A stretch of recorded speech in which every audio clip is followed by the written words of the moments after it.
Peugeot 206 Kit Car και με το νούμερο 14 ο Αντώνης Παπαρινόπουλος με χρόνο 2:26:20.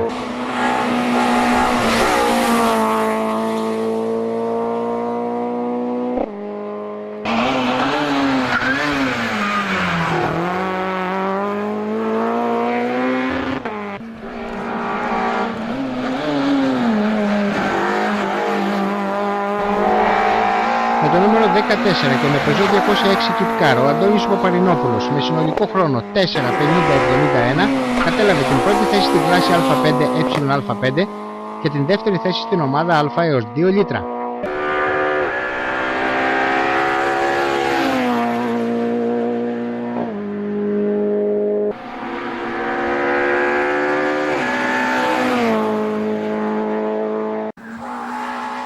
Με το νούμερο 24 ο Αντώνης Παπαρινόπουλος με το Peugeot 206 της κλάσεως Α5 σημείωσε χρόνο στο πρώτο σκέλος 3 λεπτά 1 δευτερόλεπτο 9 εκατοστά.